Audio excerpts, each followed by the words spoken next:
Namaste and welcome to this exciting episode of Sathology Debunking Mythology. Sathology के इस episode में आपका बहुत बहुत स्वागत है. So today is June 2nd, 2025. June 2nd, 1924, around 101 years ago. Today is the day where American government gave citizenship to Native Americans. आज जो है जून 2nd, 2025 है. जून 2nd, 1924 को अमेरिकन गवर्नमेंट ने नेटिव अमेरिकन्स को अमेरिकन सिटीजनशिप दी. 1776 से 1924 तक अमेरिकन गवर्नमेंट्स ने सक्सेसिव लैंड्स पर कब्जा किया. मार्क इनको भगाया, रिजर्वेशन सिस्टम बनाए गए. अनेक यूएस प्रेसिडेंट्स ने काम किया, इंक्लूडिंग अब्राहम लिंकन. उन्होंने मार्क इनको एक कॉर्नर पुश किया. ओक्लाहोमा में एक लार्ज रिजर्वेशन बनाया गया जहाँ पे चेरोकी, चैन, इन सबको पुश किया गया. बाकी सबके लिए छोटे छोटे रिजर्वेशन बनाए गए उन्हीं की लैंड पे, जिसमें आज तक लड़ाई चलती है. जहाँ पे पानी नहीं है, जहाँ पे कुछ उगता नहीं है, सारे कोस्टल रीजन्स छीन लिए गए और अंदर की तरफ धकेल दिया गया, जहाँ पे ज़्यादातर डेजर्ट्स हैं, सूखा पड़ता है, इनएक्सेसिबल टेरेन है. और इन सब चीज़ों को अमेरिकन मूवीज़ ने बढ़ाया. वाइल्ड वेस्ट की आपने बात करी. वाइल्ड वेस्ट तो नेटिव अमेरिकन का नहीं था. वाइल्ड वेस्ट सेटलर्स का था, आपस की लड़ाई का था. नेटिव अमेरिकन लड़ते नहीं हैं किसी से भी. वो हमारी तरह ही लोग हैं जो नेचुरल लाइफ पे रहते हैं. पेड़ों पे, ज़मीन पर, नदियों पे डिपेंड करना. नेटिव अमेरिकन के लिए भूमि पूजित है, पानी पूजित है, हवा, सूर्य, चंद्र, ये सब उनके लिए पूजनीय स्थल है. वो मानते हैं कि ये पूरी सृष्टि भगवान को बिलोंग करती है, जो उनको सब कुछ देता है. तो बहुत सारे डायरेक्शंस ढूंढते हैं वो. कभी ईगल से डायरेक्शन ढूंढते हैं, कभी किसी और वस्तु से डायरेक्शन ढूंढते हैं, पेड़ों से डायरेक्शन ढूंढते हैं, सूर्य से डायरेक्शन ढूंढते हैं. ये उनका मानसिक चिंतन रहता है, सामाजिक मानसिक चिंतन रहता है. लेकिन उनको ये मालूम नहीं था कि वो किससे डील कर रहे हैं. ये वो लोग हैं जिन्होंने पूरे जीवन यूरोप में ज़मीन के लिए लड़ाई लड़ी है. किसके विरुद्ध? चर्च के विरुद्ध. चर्च ने इनको इतना मारा कि इनके पास ज़मीन नहीं रहती थी. सारी ज़मीन थी मोनार्क की या फिर चर्च के मेंबर्स की. युद्ध 1945 का जो युद्ध हुआ, यूरोपियन वॉर 2, उसके बाद भी ये लड़ाई चलती थी. इसलिए लोग भाग भाग के 1920 से majority of the immigration to America happen in 1920. और ज़्यादातर लोग और यहाँ पर आकर युद्ध चलाए, आपस में भी युद्ध चला इन लोगों का. Germans versus French versus English. कुछ जगह इंग्लिश की थी, कुछ जगह डच की थी, कुछ जगह फ्रेंच की थी. मतलब ऐसे डिवाइड कर लिया जैसे लैंड उनको मिली हुई है. दे अज्यूम्ड ऑलरेडी. ये सबसे बड़ा फॉल्ट है सैक्सन कम्युनिटी का. वो they live on belief. If they believe they have it. ऐसा बोलते हैं ना, पावर ऑफ मैनिफेस्टेशन. वो तो पॉजिटिव हो गया, ये तो बहुत नेगेटिव. तो आज कुछ ऐसा ही हो रहा है. जैसे आपने देखा होगा कि भारत के इंडिपेंडेंट एक्शन की वजह से ट्रम्प बिल आ गए. बात कुछ और थी. बात थी कि ट्रम्प को कोर्ट में बताना था कि उनके जो टैरिफ वाला जो एक्शन है वो इमरजेंसी एक्शन है. वो उसके लिए उनको किसी का परमिशन लेने की ज़रूरत नहीं है, जबकि वो कॉन्स्टिट्यूशनली गलत था. ट्रम्प को ये बताना था कि जो टैरिफ्स लगा रहे हैं या जो ट्रेड डील साइन कर रहे हैं उससे एक्सेसिव मैन्युफैक्चरिंग अमेरिका में बढ़ेगी. बट पहले 6 मंथ से ट्रम्प के मैन्युफैक्चरिंग श्रिंक हुई है, बढ़ी नहीं है, और श्रिंक ही होगी. ट्रम्प को बताना था कि सॉल्वेंसी टैरिफ्स के थ्रू रिड्यूस होगी, लेकिन किसी कंट्री ने टैरिफ एक्सेप्ट ही नहीं किए.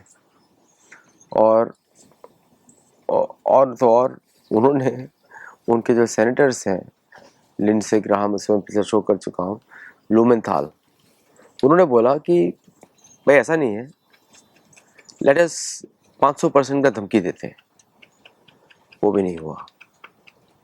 पीस डिविडेंड्स, हम भारत पाकिस्तान में पीस करा देंगे, उस चक्कर में पाकिस्तान के साथ ट्रेड डील साइन करेंगे। उसका पर्पस कुछ और है, मैं आपको बताने वाला हूँ। ट्रेड डील साइन करेंगे, भारत और पाकिस्तान को मैं दोनों को ट्रेड के थ्रू चुप करा दूंगा, वो भी नहीं हुआ, क्योंकि दोनों ही कंट्रीज ने उस पर ऑब्जेक्शन उठाया। भाई हम क्यों आपकी बात सुने, क्यों सुने? आपकी बात तो तब सुनेंगे जब हम एक्चुअली बायलैटरल इश्यूज को हम रिजॉल्व करेंगे, उसको आपको कोई लेना देना नहीं है।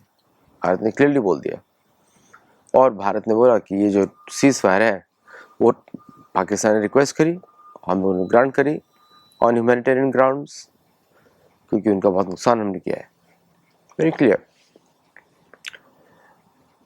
और भारत ने जैसे इन्होंने बात करनी सेनेटर्स के साथ शुरू करी, 82 सेनेटर्स के साथ बात करी, टोटल 100 होते हैं, तो डेमोक्रेट्स एंड रिपब्लिकन्स कंबाइंड सब ने बोला कि हम टैरिफ लगाएंगे। तो सारी ये बाइडेन पॉलिसीज वापस आ गई हैं, अब टैरिफ लगाएंगे, और हम रशियंस के ऊपर वापस टैरिफ लगाएंगे, और रशियंस में और यूक्रेनियंस में पीस कर देंगे।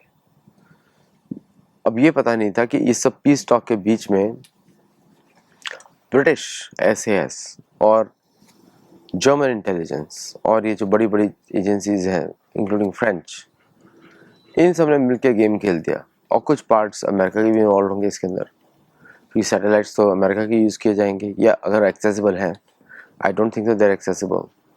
तो इन्होंने कुछ और प्लान किया, कजाकिस्तान के थ्रू ट्रक्स लेकर गए, एक इंपोर्ट किया वहाँ से वुडन होम्स को, उनकी छत में लगा दिए ड्रोन्स सेट किए, और उनको प्री डिटरमाइंड सॉम उसमें ट्रांसफ़र पोर्ट किया। लेकिन सरप्राइजिंग उसकी फीड आ गई प्रेस में। वो फीड कैसे आई? तो मतलब वो जो पीस बनाने का जो डिविडेंड था, दुनिया भर में पीस करेंगे, वो खुद ही ने भंग कर दिया बड़ा चालाकी से। यूक्रेन के साथ फोर्स कर, यूक्रेन डरा हुआ है, यूक्रेन के प्रेसिडेंट के साथ अभी कॉमेडियन है वो, तो जो बदतमीजी करी, उससे डील साइन कराई और उसको खुला छोड़ दिया। मतलब कुछ मिला भी नहीं वहाँ से, वो मिलेगा भी नहीं। और रशियन से जाके अभी जो रिटेलिएटरी बम्बार्डिंग कर रहे हैं, उन सब जगहों पे अटैक किया जहाँ पे रेयर अर्थ की बात कर रहे थे लोग। जहाँ जहाँ रेयर अर्थ की बात हो रही थी वो सब जगह अटैक किया रशियन ने, एक भी जगह नहीं छोड़ी, तिलमिला गए बुरी तरह। बार बार अमेरिका को लोग ऐसा क्यों ट्रीट कर रहे हैं, उसका डायरेक्ट लिंकेजेस है कि अमेरिकन कॉन्स्टिट्यूशन को किसी ने, और अमेरिकन गवर्नमेंट जो कॉन्स्टिट्यूशन की शपथ लेती है, किसी ने उसको फॉलो ही नहीं किया आज तक। आज 2025 में जून 2 को पहली बार अमेरिका के सारे नेटिव अमेरिकन्स आए और बोला कि तुम इलीगल ज़मीन पे हो, हमने ऑथराइज नहीं किया आपको हमारे ऊपर रूल करने के लिए, और हमने आपको कभी एक्सेप्ट भी नहीं किया। हम लोग दबाए गए, हमने रिजर्वेशंस लिए हमारी ज़मीन पर, लेकिन आपके जितने भी शहर हैं वो हमारी ज़मीन पर है। ये मैसेज है नेटिव अमेरिकन्स का आज 101 साल के बाद। आप सोचिए, मैं आपके घर में जाऊं, पहले बोलूं कि भाई मेरे पास रहने के लिए कुछ नहीं है, क्या मैं बाहर रह सकता हूँ गार्डन में? आप बोलेंगे रह लो, कोई बात नहीं, घर तो आपका ही है। आपने अपनी दिलदारी में बोल दिया, अरे भाई आप तो मनुष्य हैं, आप मेरे भाई हैं, बहन हैं, रह लीजिए, आराम से रहिए, क्या चाहिए खाने के लिए, ये चलिए ये आपको देता हूँ खाने के लिए, पीने के लिए पानी पीजिए। फिर वो जो मेहमान है 2 कदम आगे बढ़ता है, बोलता है यहाँ पे बारिश में हम रह नहीं पाते ठीक से, क्या हम आपके गराज में रह लें, थोड़ा सा शेड मिल जाएगी हमको? हाँ रह लीजिए, वहाँ पे रह लीजिए, उधर रह लीजिए, कोई बात नहीं, आपके बच्चे सुरक्षित रहेंगे। क्या चाहिए खाने के लिए, आप दे दीजिए खाने के लिए। फिर बोले कि देखिए इधर ठंडी नहीं है, एयर कंडीशनिंग नहीं है, गराज है ये आपका, क्या कोई कमरा मिल सकता है? आपने कमरा दे दिया, कमरे में आप जो उनको फैसिलिटीज आपने दे दी। फिर वो बोले आपसे कि अरे भाई हमारे बच्चे टीवी नहीं देख सकते आजकल, थोड़ा टीवी दिख जाएगा तो हम हमारा एंटरटेनमेंट हो जाएगा। कोई बात नहीं, घर आपका है, हम और आप सब साथ में हैं, हम भाई हैं, एक ही माता के पिता के पुत्र हैं, सब संतान भगवान की है। ऐसे कर करके पूरे घर पे कब्जा कर लिया। शुरू हुए थे गार्डन से, नॉर्थ ईस्टर्न स्टेट्स के कॉर्नर से, न्यू हैम्पशायर से, और उसके ऊपर न्यू इंग्लैंड जहाँ बोलते हैं आजकल, वहाँ से शुरू हुए, पूरा घर कब्जा कर लिया। ये नॉर्थ अमेरिका की कहानी है। शुरुआत हुई थी 1492 बारबाडोस से, और पूरा का पूरा कॉन्टिनेंट हथिया लिया। और तो और स्पेनियर्ड्स ने जाके बोल दिया, भाई आप लोग जानवर हैं, हमारा चर्च बोलता है आइदर यू कन्वर्ट और यू डाई, आपको मार देंगे, या तो इसको एक्सेप्ट करो बुक को, और आज के बाद से आप मेरे अधीन हैं। ये कहानी है एक्चुअली। यही कहानी को रिप्रेजेंट करती है पूरी यूएस गवर्नमेंट 1776 से। और किसी भी गवर्नमेंट ने आज तक इसके अलावा कुछ काम किया नहीं है, कुछ और किया नहीं है इस गवर्नमेंट ने। मैंने कल ही आपको समझाया था किस तरह टैरिफ्स को लेके ये देश बनाया गया, और अब वो टैरिफ को कितना भी आप एक्सप्लेन करेंगे, वो टैरिफ जो है आप उसको एक्सप्लेन कर सकते हैं कि उससे अमेरिकन डील्स बड़ी होंगी या पनामा से बड़ी होंगी। ये जो डील्स हैं, ये सारी की सारी जो टैरिफ बेस्ड डील्स हैं, ये मॉडल अमेरिका के लिए पुराना हो चुका है। लोगों को समझ में आ गया है क्या करते हैं टैरिफ्स के थ्रू। तो इसलिए आप देखेंगे कि भारत के जो एक्शन ने अमेरिका को ही ट्रम्प कर दिया, है ना। कैसे किया, मैंने आपको कल भी बताया था, आज भी बताता हूँ और बताता हूँ कि पहली बात तो इनडायरेक्टली रशिया, इंडिया और चाइना एक साथ काम कर रहे हैं विदाउट एक्सप्रेसिंग इट। कैसे कर रहे हैं? रशिया यूक्रेन के साथ जो करेगा इंडिपेंडेंटली करेगा। चाइना ने इंपॉर्टेंट कंपोनेंट्स को एक्सपोर्ट करने से मना कर दिया अमेरिका को। तो अमेरिकन मैन्युफैक्चरिंग इज सफरिंग, यहाँ तक कि American senators are complaining that China is not exporting important equipments. वो बोल रहे हैं कि चाइना ने हमको जो देना चाहिए था वो कुछ भी नहीं दिया, दे नहीं रहा हमको। अब कोई उनको जाके पूछे, आप चाइना को एनिमी देश बताते हो, आपकी इकोनॉमी इतनी डिपेंडेंट है, फिर भी आप बताते हो, वो क्या रीज़न है? मैं आपको बताता हूँ क्या रीज़न है। जो घमंड है ना, वो जो भरा पड़ा है दिमाग में, प्रोग्रामिंग की हुई है, प्रोग्रामिंग की कि यू आर एक्सेप्शनल। दुनिया आपकी वाइट स्किन को देख के बेच जाती है, आपकी मूवीज़ को देख के समझती है आप भगवान है। ये सब सिखाया जाता है। Natives thought them as gods when they came, लिखा जाता है नॉवेल्स में। ऐसा नहीं था कहीं पर भी। आपको तो हर जगह थ्रेट माना उन्होंने, पूरा इतिहास बोलता है थ्रेट माना कि ये तो बड़े गंदे लोग हैं, नहाते नहीं हैं, बीमारियां हैं इसके अंदर, ये माना। तो ये जो प्रोग्रामिंग की गई है टेक्स्ट बुक्स में कि आप तो दुनिया पे गिफ्ट हो, आपके लिए तो दुनिया बिक जाएगी। मुझे बड़े फेमस लेखिका हैं, उन्होंने मुझे बोला किस तरह की स्किन है भाई इन लोगों की, चितकबरी सी स्किन है, ऐसे दागे काले काले दाग लगे रहते, कौन सी चीज स्किन है इनकी? क्योंकि स्किन की परत ही बहुत छोटी है, कैंसर हो जाता है फटाफट, जरा से कुछ एक्सपोज होगा डिजीज हो जाएगा। क्योंकि उनकी स्किन ही नहीं बनी है इस माहौल के लिए, उनकी स्किन बनी है यूरोप के लिए, जहाँ पे सूर्य इतने तेज नहीं होते, प्रचंड नहीं होते। यहाँ पे तो सूर्य प्रचंड है, मुझे छाता लगा के बात करना पड़ रहा है आपसे। तो ये जो प्रोग्रामिंग की गई, ये उसका नतीजा है जो ट्रम्प आजकल आपको दिखता है। और ऐसा नहीं कि ट्रम्प की मैं बात कर रहा हूँ, ये पूरा डिजीज जो है समस्त समाज में है, पूरे समाज में है कि हमारी जो स्किन है उसको देख के दुनिया हमको सब कुछ देना चाहती है। भाई क्यों देगी भाई? तरस खाती है आप पे क्या दुनिया? क्या आपको समझती है कि आपको भीख चाहिए? कुछ नहीं।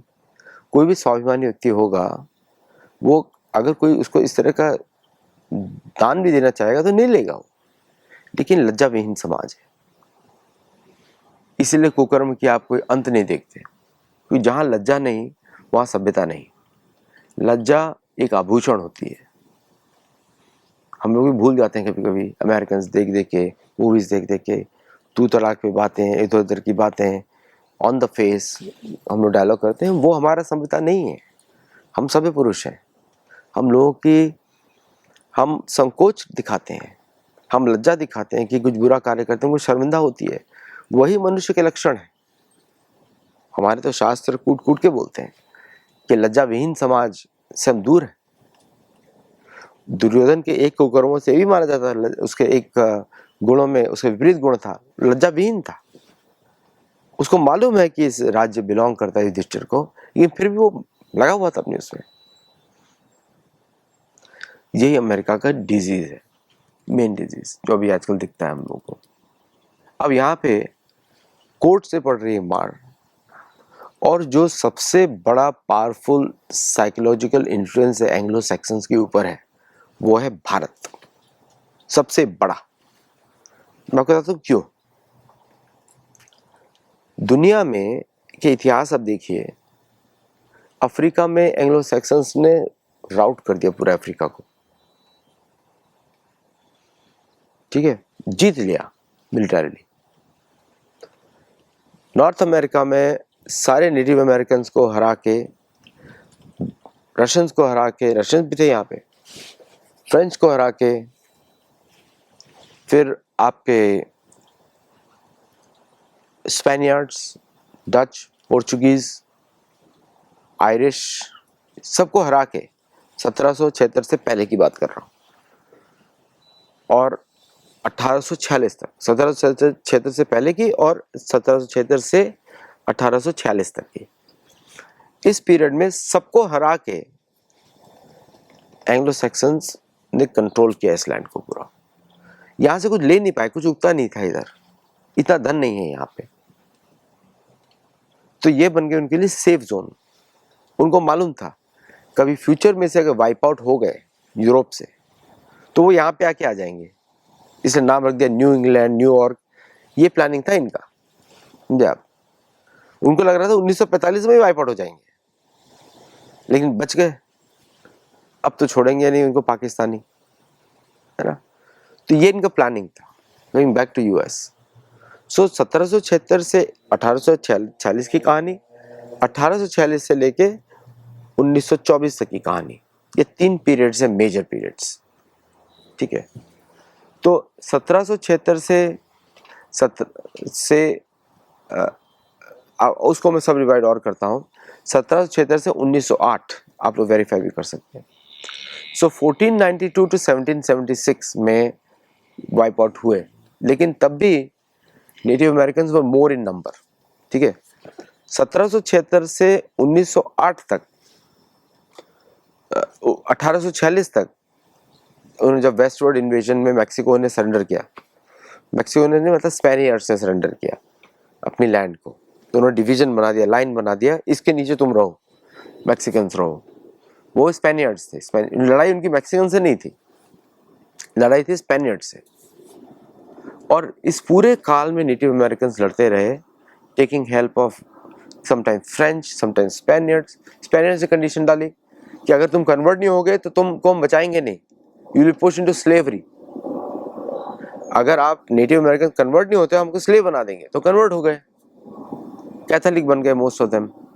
यहाँ तक कि जिस ट्राइब अपाचे को मैं बिलोंग करता हूँ, वहाँ के लीडर स्पेनिश ही बोलते हैं।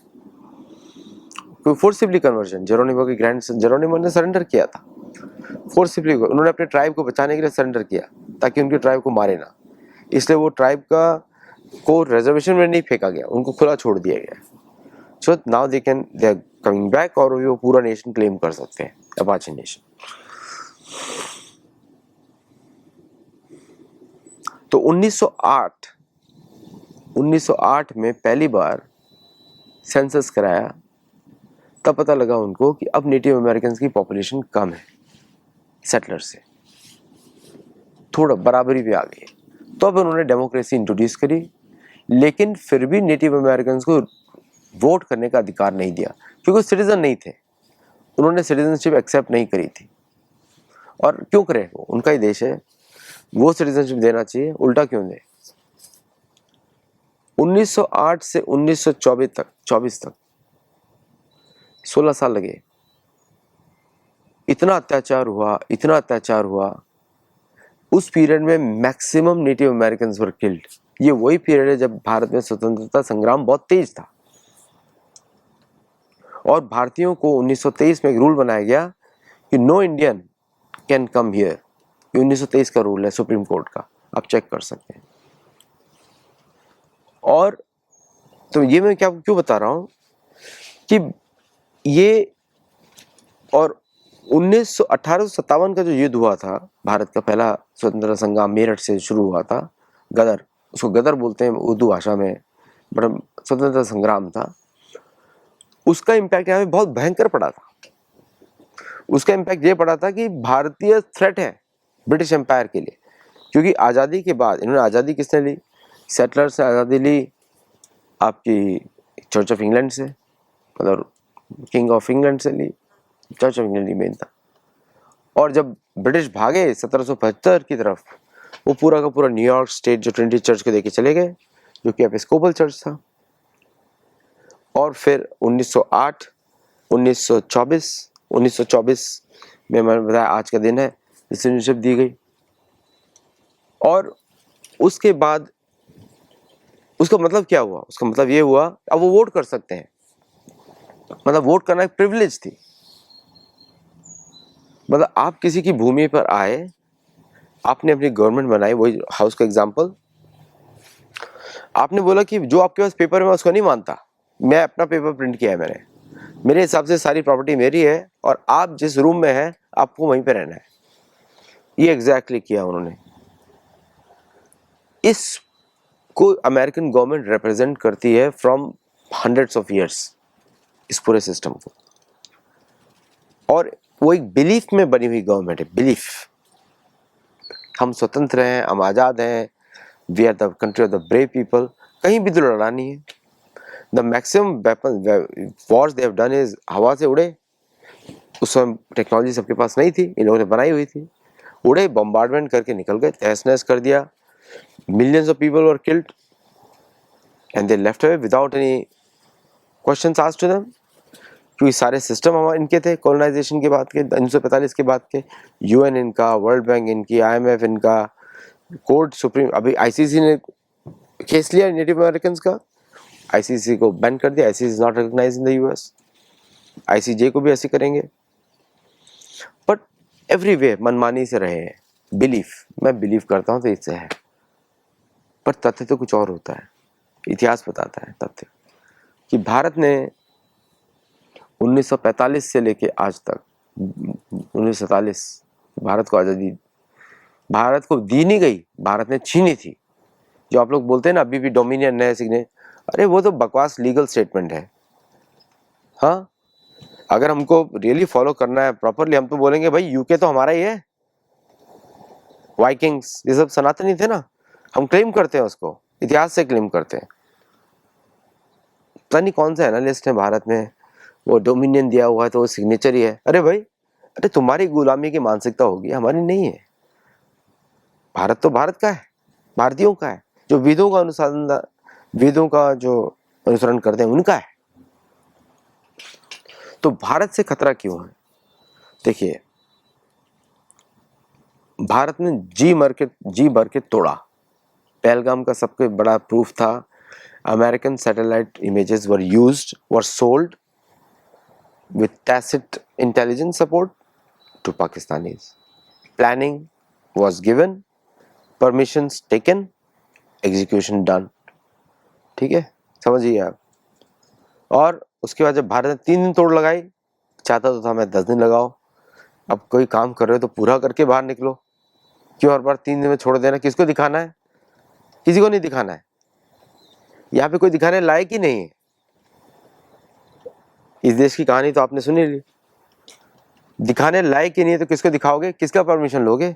कोई आपसे मॉरलिटी में ऊंचा होना चाहिए ना, उसका बात करोगे ना। But Bharat what he gained was moral leadership. Moral leadership is very important in this world. आपने दुनिया में जो रेस्पेक्ट अर्न की है भारतीय गवर्नमेंट ने, वो अनप्रेसिडेंटेड।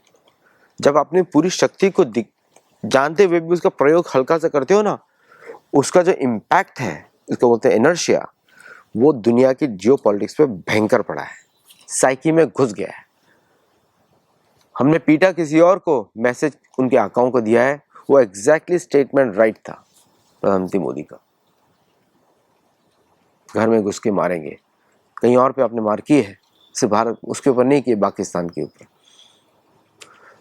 1923 में भारतीयों को मना किया था यहाँ पे आने के लिए, क्योंकि डर था। ये बोलते थे इनका दिमाग इतना तेज होता है कि हमको उखाड़ के बाहर फेंक देंगे, जैसे आज तक भारत में राज नहीं कर पाए। यूरोपियंस को पहले से डर था। स्पेन तो वैसे ही खुश हो गए फिलीपींस को पाकर, उनको लगा भारत को पा लिया है। डच भी खुश हो गए इंडोनेशिया को पाकर, उनको लगा भारत को पा लिया है। थोड़े समय भारत के लोग आए, वो इंग्लिश ईस्ट इंडिया कंपनी आज कोई पटेल चलाते हैं, तो मुझे लगता है उसका नाम कर देना चाहिए इंग्लिश वेस्ट इंडिया कंपनी। बोलो कहीं भाई यूके भी हमारा है।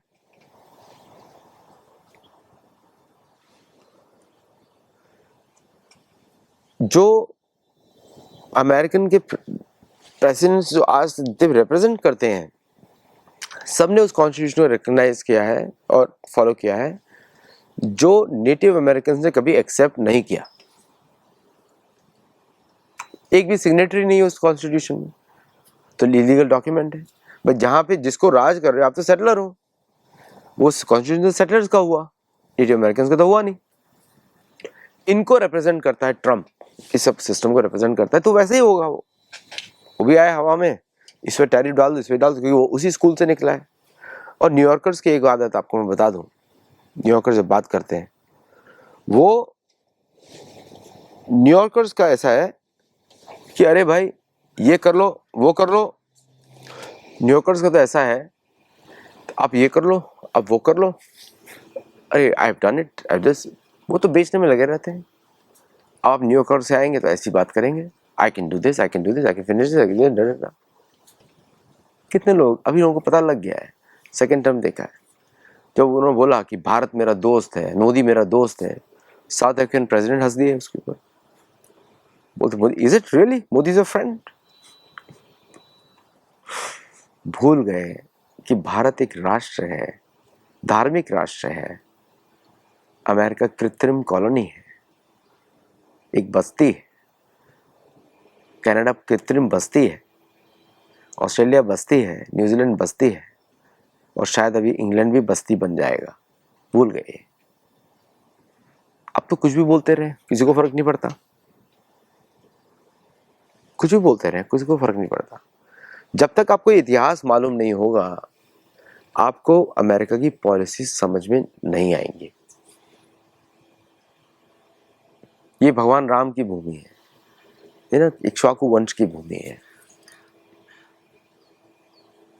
लेकिन जब तक आप ये समझेंगे नहीं, आपको ट्रंप की चाल समझ नहीं आएगी। और एकमात्र कंट्री जिसने उसका जवाब दिया है वो है भारत, इसको आप मान लीजिए। और भारत ने जो काम किया है उसको सदियां याद रखेंगी। और ये काम शुरू हुआ है, बंद नहीं हुआ है, ये पहली शुरुआत है। ऐसा ना हो कि इंदिरा गांधी ने जो किया था निक्सन के साथ, वो आज पहली बार भारत ने, प्रधानमंत्री मोदी जी ने किया है अमेरिका के साथ, लेकिन much more deeper and sound level. Indira Gandhi ने लिप सर्विस करी, कॉलोनाइज थी वो भी, और सब कुछ दान में दे दिया। अब जो है भारत को, इतिहास को करेक्ट करने का समय आया है। Thank you very much for being joining. और लाइक करिए, शेयर करिए, सब्सक्राइब करिए, और हमारे चैनल में जुड़िए, हम लोग को सपोर्ट करिए, हमारे लिटरेचर फेस्टिवल में हर जगह सपोर्ट करिए, और गुरुकुल में जुड़िए। Thank you very much. नमस्ते, जय जगन्नाथ।